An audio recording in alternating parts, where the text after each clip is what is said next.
Yes. Murakoze chair. Icya expropriation kiragendana nanone n'ubushobozi twari dufite bujyanye na budget yo kugira ngo twishyure abo twakoreye expropriation.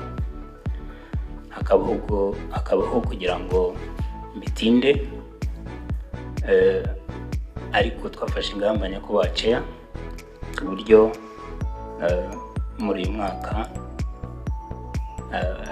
abantu bose twakoreye expropriation tugenda tubishyura, ndetse hagiyeho n'itegeko n'inama njyanama yatanze umurongo yuko tugomba kwishyura abakoreye expropriation duhereye uko bagiye baza n'amafaranga yarateganyijwe. Ariko hagiye hagaragaramo za irregularity nyinshi, ugasanga nta matariki ariho. Harimo ikibazo cya delay, ariko harimo n'ikibazo cya report. Ubwo ibyo byose mukwiriye kubinoza, ariko wenda mu gihe mutekereza kubinoza, muvuze ngo muzajya muhera kuri expropriation zabaye mbere, ni ukuvuga ko n'izindi murimo gukora ubwo nazo zigiye kugwa mu bukererwe. Muzabanza kwishyura fayiro za mbere na fayiro zikurikiyeho nazo zize zijye mu bukererwe. Ni ukuvuga ko nta plan mufite yo kugwa muri ubu bukererwe bwa expropriation. Murakoze nyakubahwa chair. Ingamba bafite ni nziza, ariko hari icyo nasobanukirwa ko itegeko ribasaba kubanza kwishyura abaturage rimaze imyaka myinshi, ryanatowe n'inteko. Ubu noneho icyo mwumva kibakwituye kurushaho n'icyemezo cya njyanama, ubundi amategeko asumbana. Twagize ngo iri tegeko ryabasabaga gutanga amafaranga y'abantu mbere yo kubimura, ariko iryo nyine wenda ntago ryari rifite agaciro, ariko kuko njyanama yabyemeje ubu niho mugiye kubikora. Nagira ngo dusobanurire impamvu batubahirije itegeko ryatowe, ariko ubu noneho bakaba bumva ko kuko njyanama yabikoze bagiye kubikora. Ntacyo cyari gihari, itegeko ryari rihari kandi nyakubahwa chair ryubahirizwa, ariko nk'uko nabigaragaje ni bwa bushobozi bikeya bw'akarere kaba gafite. Icyo ahubwo inama njyanama yongeyeho ni ukuduha umurongo y'uko fayiro zigenda ziza tugenda twishyura uko zagiye zinjira, naho ubundi itegeko ryo rirahari kandi rirubahirizwa. Ibyo rero urumva nibyo biteye impungenge. Ni ukuvuga ngo nta plan mufite yo kuva muri ubwo bukererwe. Ni ukuvuga ngo hafashwe icyemezo ko mutagomba kwishyura fayiro ya expropriation yabaye uyu munsi, ahari yabaye umwaka ushize. Ni ukuvuga ngo yenda yaje uyu munsi nayo ijya mu bukererwe nk'iby'umwaka ushize yari irimo. Nyakubahwa chair, reka twumve chairperson wa njyanama. Murakoze nyakubahwa perezida wa komisiyo, nyakubahwa abadepite.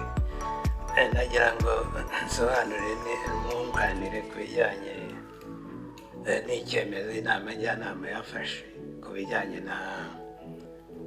no kwishyura amafaranga y'abaturage baba bavanywe mu byabo kubera inyungu rusange.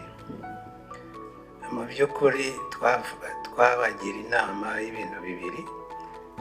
Hari ibiharane batwerekaga binyuranye bimaze igihe, hakaba noneho n'izindi n'uburyo bwabagaho bwo gushaka gukura abantu mu mitungo yabo bitewe n'inyungu rusange. Nyine muri icyo gihe twafashe umwanzuro tubabwira tuti icya mbere, abaje mbere bujuje amadosiye neza kandi dufite ingengo y'imari ariyo muzajya muzana mu nama njyanama kugira ngo iyemere iyo lisiti y'abantu bahabwa. Icya kabiri, twabwiye ko mbere yo gukora nk'uko itegeko nyine risanzweho ribivuga, mbere yo gukora expropriation hagomba kubanza kubarirwa abaturage kandi bakanishyurwa nk'uko itegeko ribivuga. Ubu rero mu mishinga mishyashya turimo tubona ko abaturage bagomba kuva mu byabo dusigaye tubabwira ko tugomba kwemeza uwo mushinga ariko batugaragariza n'uburyo abo bantu bazishyurwa. Urugero natanga, dufite muri iyi minsi hari abaturage bagombye kuva mu byabo kugira ngo bubakwe amazu y'abakuwe mu biza. Hari umuterankunga wari watwemereye kutwubakira ayo mazu, ariko iyo twamusabye twaramubwiye tuti niba ugiye no kudutera inkunga kubera ko akarere tudafite ubushobozi bwo gukura abantu mu byabo, twemerere uduhe noneho n'amafaranga y'ingurane tugomba guha abaturage bacu, kandi yarabikoze. Ubu rero ni uwo murongo dufite wo kujya dukora ku buryo umuntu uvuye mu byabo mu bye ahabwa ingurane ikwiye nk'uko itegeko ribiteganya. Murakoze nyakubahwa perezida.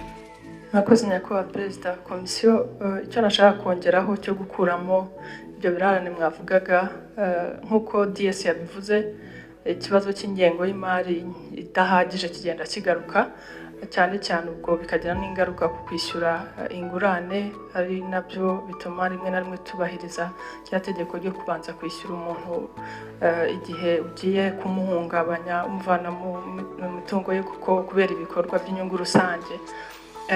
Hari rero icyizere numva wenda twagize muri uyu mwaka, Minecofin hamwe no gukora ubuvugizi ndetse namwe banyakubahwa abadepite ndumva mubifitemo uruhare rukomeye cyane. Minecofin yatangiye kubarura cyane cyane ibi birarane dufite by'ingurane, kuko ntekereza ko ari n'ikibazo kiri rusange. Ubu rero step bigezeho nuko twabahaye raporo, dutegereje feedback iri positive ko bazadufasha kwishyura ibyo birarane bimaze igihe, ngira ngo dufite ibirarane biri hejuru ya $400,000. Twumva rero bazadufasha kubyishyura nibura muri uyu mwaka, hanyuma nk'uko mwabigarutseho muri plan zacu mu mishinga tuzajya dukora tukajya dukonsidera kwishyura ingurane mbere y'uko n'imishinga itangira, kugira ngo na ya gap ye kuzamo ibirarane numva bizakosoka uko imyaka igenda ishira. Murakoze.